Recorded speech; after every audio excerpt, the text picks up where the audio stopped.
अस्सलाम वालेकुम, मैं हूं मरियम नवाज़ और आज के व्लॉग में बात करेंगे आम इंतखाबात 2024 के बारे में। सबसे पहले तो ये कि आम इंतखाबात 8 फरवरी 2024 को होने तो जा रहे हैं, लेकिन अब भी इंतखाबात के रास्ते में रुकावटें और कदगने लगाने का जो सिलसिला है वो नहीं रुक सका। आज सुप्रीम कोर्ट में इंतखाबात से मुतालिक फिर से केसेस थे, उनसे मुतालिक भी कुछ बात करेंगे, लेकिन साथ ही साथ ये भी बात करेंगे कि इंतखाबात की शफाफियत पर जो सवालात उठ रहे हैं, उन सवालात के अजाले के लिए, उन सवालात के जवाबात के लिए क्या सिर्फ इलेक्शन कमीशन या चीफ इलेक्शन कमिश्नर के इस्तीफ़े से बात बन जाएगी। सुप्रीम कोर्ट में दो बड़ी वकला की दो बड़ी नुमाइंदा बॉडीज़ हैं, Pakistan bar council and supreme court bar association, जो कि ये मुतालबा करती हैं कि, और ये मुतालबा एक साथ आज यानी 19 दिसंबर 2023 को अचानक से उनका मुतालबा ये आता है कि चीफ इलेक्शन कमिश्नर का जो किरदार है वो, उनका कंडक्ट दुरुस्त नहीं है। सुप्रीम कोर्ट बार एसोसिएशन तो ये भी कहती है कि चीफ इलेक्शन कमिश्नर को इस्तीफ़ा दे देना चाहिए क्योंकि उनकी निगरानी में शफाफ इंतखाबात नहीं हो सकते, वो बस घर चले जाएं। लेकिन पाकिस्तान बार काउंसिल मिसाल देती है अपनी प्रेस रिलीज़ के अंदर कि जो चीफ इलेक्शन कमिश्नर हैं, वो जो हल्का बनिया उनकी ज़ेर निगरानी हुई और जो नशस्तों की तकसीम हुई वो इतनी गैर मुनसिफाना है कि उनकी निगरानी में इंतखाबात शफाफ नहीं हो सकेंगे। और साथ ही वो ये कहते हैं कि चीफ इलेक्शन कमिश्नर का ताल्लुक जहलम से है और उन्होंने अपने आबाई हल्के के अंदर एक इजाफी नशस्त जो है वो बनाई है कौमी असम्बली की, और उनके ही हल्के की बराबर तनासब की आबादी है वज़ीराबाद शहर में, और वज़ीराबाद शहर से कौमी असम्बली की सिर्फ एक नशस्त रखी गई जबकि जहलम से 2 हैं। इसका जवाब देता है इलेक्शन कमीशन और ये कहता है तर्जुमान इलेक्शन कमीशन के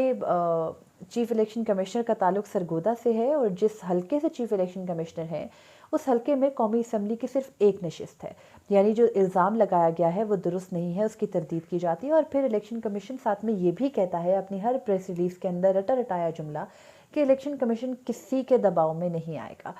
अब सवाल ये है कि इलेक्शन कमीशन किसी के दबाव में नहीं आए और इंतखाबात 8 फरवरी 2024 को ही कराए, यही उसकी ड्यूटी है। लेकिन इंतखाबात कराने के साथ साथ ये यकीनी किसने बनाना है कि इंतखाबात शफाफ हों? क्या ये जिम्मेदारी सिर्फ और सिर्फ चीफ इलेक्शन कमिश्नर की है, और क्या सिर्फ चीफ इलेक्शन कमिश्नर के इस्तीफ़े से पूरा जो इंतखाबी अमल है वो इतना शफाफ हो जाएगा कि 8 फरवरी 2024 को होने वाले इंतखाबात से सब राज़ी हो जाएंगे और किसी को कोई प्रॉब्लम नहीं होगा? ये सवाल वो है जो मेरे जहन में आया और मैं इस बात के ऊपर थोड़ी सी वकला बॉडीज़ से ये सवाल भी पूछना चाहती हूँ कि आप मुल्क की सबसे बड़ी वकला की नुमाइंदा बॉडीज़ हैं, जमात हैं, और आपको ये लगता है कि चीफ इलेक्शन कमिश्नर को एक ऐसे वक्त के ऊपर मुस्ताफ़ी हो जाना चाहिए जब इंतखाबात में लगभग 49 दिन बाकी हैं और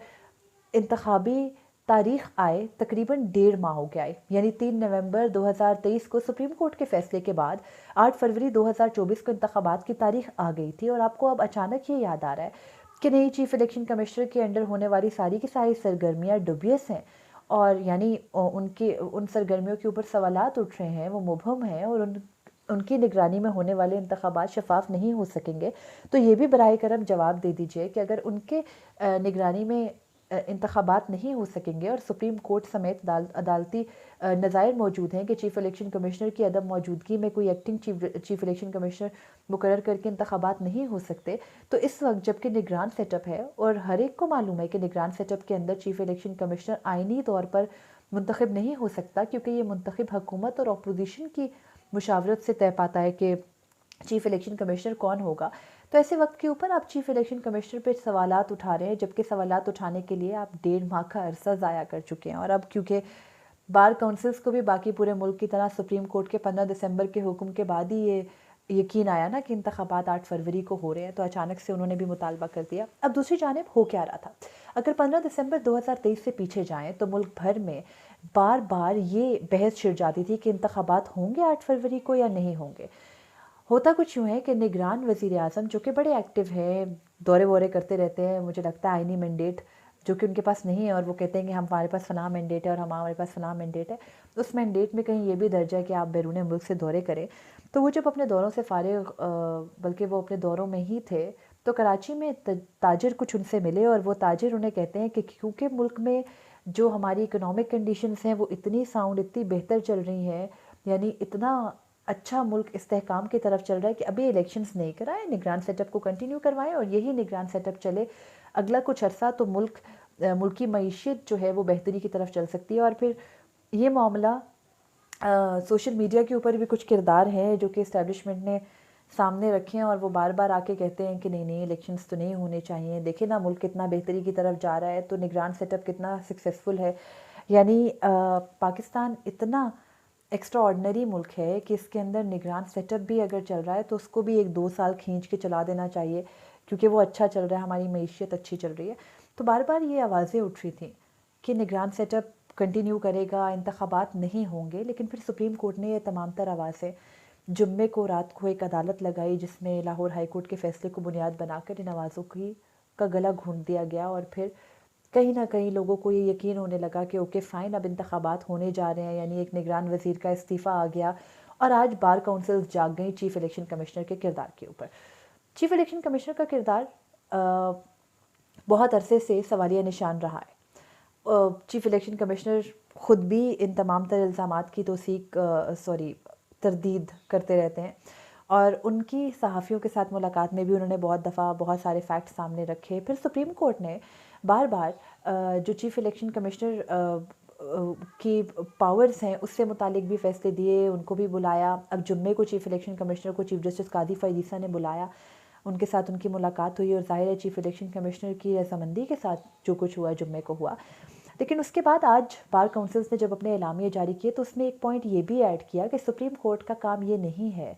कि वो सिर्फ इलेक्शन कमीशन के हर फैसले की तौसीक करता जाए, बल्कि सुप्रीम कोर्ट इन तमाम तर जो बेज़ाब्तियाँ हो रही हैं और शफाफियत से मुतालिक सवालात उठ रहे हैं उन पर भी नोटिस ले। यही मुद्दा, यही नुक्ता बार बार उठाया जा रहा था। हमारी सियासी जमातें जिनमें पाकिस्तान तहरीक इंसाफ, पाकिस्तान पीपल्स पार्टी शामिल हैं, वो भी बार बार लेवल प्लेइंग फील्ड का मुतालबा करती हैं। तो ये लेवल प्लेइंग फील्ड क्या होती है?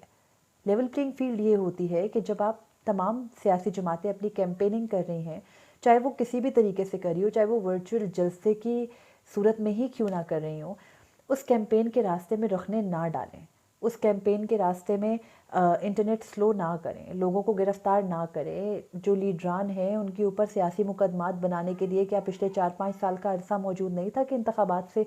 6 माह कबल बनाए गए? चलिए इन तमाम तर चीज़ों को साइड पे भी रखते हैं, इस टाइमलाइन को साइड पे भी रखते हैं कि ओके फ़ाइन, ठीक है, पॉलिटिकल पार्टीज़ अपने अपने सियासी एजेंडे को बेचने के लिए कर रही हैं। पाकिस्तान बार काउंसिल और सुप्रीम कोर्ट बार काउंसिल का एजेंडा क्या है? वो आखिर किसके एजेंडे पर चल रही हैं कि उन्हें अचानक से इंतखाबात से कुछ दिन कबल ये सारी बातें याद आ गई? ये ज़रूर कहती हैं बार काउंसिल, जिसमें Sindh high court bar association भी शामिल हुई है आज इन बार काउंसिल्स के साथ, और सबका मुतालबा ये है कि इंतखाबात 8 फरवरी 2024 को ही हों, यानी चीफ जस्टिस कादी फ़ायद ईसा राज़ी रहें। लेकिन साथ ही जो बार काउंसिल्स का एक ये बार बार उनके ऊपर क्रिटिसिज्म हो रहा था कि शायद वो माउथ पीसेस हैं पीडीएम जमातों की, उसको भी गिल करने की पूरी कोशिश हो रही है। और बार काउंसिल्स ये कह रही है कि नहीं नहीं, इंतखाबात को 8 फरवरी को ही होना चाहिए, लेकिन इन चीफ इलेक्शन कमिश्नर के अंडर नहीं होना चाहिए। इन पर हमें एतराज़ है। अब क्वेश्चन ये है कि चीफ इलेक्शन कमिश्नर अगर इस वक्त हट भी जाते हैं तो जो इंतखाबात 8 फरवरी 2024 को होंगे उसके नताइज सबको काबिल कबूल होंगे? क्या एक चीफ इलेक्शन कमिश्नर के हट जाने से जो पूरा अमल है, यानी लोगों को गिरफ्तार किया जाना, लेवल प्लेइंग फील्ड का मुतालबा पूरा ना करना, एक जमात को, एक सियासी जमात को फ़ायदा देना, दूसरी को ना देना, दूसरी को टोटली बाहर निकाल देना, तीसरी को ये धमकियां लगा देना कि आपको फ़लाँ सीट नहीं मिलेगी, फ़लाँ सीट नहीं मिलेगी। सवाल ये है कि चीफ इलेक्शन कमिश्नर के हट जाने से 8 फरवरी 2024 को होने वाले इंतखाबात के नताइज काबिल कबूल होंगे? आपको होंगे, मुझे होंगे। अब इस सब के बीच में एक मसला ये भी है कि जो वोटर है आपका, यानी जो पाकिस्तान में इस वक्त वोटर्स हैं, इलेक्शन कमीशन की जुलाई 2023 के डेटा के मुताबिक मुल्क में 45% वोटर 18 से 35 साल की उम्र के दरमियान है, यानी जिसको आप यूथ कहते हैं, वो वोटर है। क्या इस वोटर को यकीन है कि जो इंतखाबी अमल चल रहा है मुल्क के अंदर वो शफाफ तरीके से हो रहा है, इंतखाबात में धांधली नहीं होगी, जो वोट में डाल के आऊँगी वो उसी तरह से काउंट होगा जैसे मैंने वो वोट जो है वो कास्ट किया या नहीं? इन तमाम तर सवालात के जवाबात यकीनी बनाना अदालत का भी काम था। आज सुप्रीम कोर्ट में क्योंकि chief election commissioner chief justice Qazi Faez ईसा के मुल्क से बाहर जाने के बाद अब सुप्रीम कोर्ट में कायम मुकाम चीफ जस्टिस जैसे सरदार तारिक मसूद की सरबराही में 3 रुकनी बेंच है जो कि प्रिंसिपल सीट के ऊपर मुकदमात की समाअत कर रहा है। और ऐसे लग रहा है कि जो 15 दिसंबर का ऑर्डर था, यानी रुकावटें ख़त्म करने का जो इंतखाबात के रास्ते में ऑर्डर था, अब ये जो 3 रुकनी बेंच है ये उसके ऊपर अमल दरामद बेंच का किरदार अदा कर रहा है। यानी 2 रोज़ से मुसलसल सुप्रीम कोर्ट के सामने हल्का बनिया चैलेंज करने का के केसेस लग रहे हैं, और इन हल्का बनियों के केसेस को सुप्रीम कोर्ट ये कह के खारिज करती जा रही है या स्टे करती जा रही है कि पहले इंतखाबात होने दें, हम इंतखाबात को डिरेल नहीं कर सकते। सवाल ये है कि इंतखाबात को डिरेल तो नहीं कर सकते, लेकिन हल्का बंदियों से मुतालिक मामलात को आज सुप्रीम कोर्ट ने इलेक्शन के बाद तक मुलतवी कर दिया है। हल्का बंदियों का किसी ने इंतखाबात के बाद क्या करना होगा, यानी अगर 2013 के मुकदमात हैं इलेक्शन से मुतालिक, वो 2018 में फ़ैसले होंगे, 2018 के मुकदमात के फ़ैसले 2023 में होंगे, और अब यकीनी तौर पर जो 2023 में उठाए गए एतराज़ात हैं इंतखाबात से कबल और इंतखाबात के ऊपर, उनके फ़ैसले अगले इंतखाबात में होंगे। यानी 2029 2028 वाले इलेक्शंस तक इंतज़ार कर ले, तब इन तमाम तर चीज़ों के ऊपर फ़ैसला हो जाएगा जो आज सुप्रीम कोर्ट मुलतवी कर चुकी है। अब सुप्रीम कोर्ट में आज चीफ जस्टिस कायम मुकाम चीफ जस्टिस जस्टिस सरदार तारिक मसूद ये कहते हैं कि इंतखाबात क्योंकि अब उनकी तारीख़ आ गई है, और ये कोई मामूली बात नहीं होती कि इंतखाबात की तारीख़ आ गई है, तो मैं कहना ये चाहती हूँ कि बिल्कुल इंतखाबात की तारीख़ पाकिस्तान जैसे मुल्क में आना मामूली बात नहीं होती, जहाँ पे कुछ भी मामूल के मुताबिक नहीं होता। ना यहाँ इंतखाबात मामूल के मुताबिक होते हैं, ना यहाँ पर जो तमाम तर बाकी मामलात हैं, यानी हुकूमतें आने का मामला, उनके जाने का मामला, उसके बाद सियासी कायदीन के हालत ज़ार, चाहे वो 2018 हो नवाज शरीफ हो, चाहे वो 2023 हो इमरान खान हो, कुछ भी मामूल के मुताबिक नहीं होता। और बदकिस्मती से अदालतों को अपनी दी हुई टाइमलाइन पर अमल दरामद कराने में ज़्यादा इंटरेस्ट है, ना कि इस चीज़ के अंदर उनका ज़्यादा जो है वो ध्यान हो कि जो अमल होने जा रहा है इंतखाबी वो शफाफ होगा या नहीं। खैर, ये तो वो आज के सिनेरियोज़ हैं जो कि इस गैर मामूली मुल्क के अंदर हैं, और पहली बार नहीं है, हमेशा इंतखाबात से कबल होते हैं। और बदकिस्मती से हम इसी मुल्क का हिस्सा हैं जिसमें ये नहीं लगता कि अगर 2023-2024 के इंतखाबात होंगे तो उसके बाद भी कोई इस्तेहकाम आ सकेगा। आज की वीडियो के लिए इतना ही था, मुझे इजाज़त दीजिए। अल्लाह हाफ़िज़।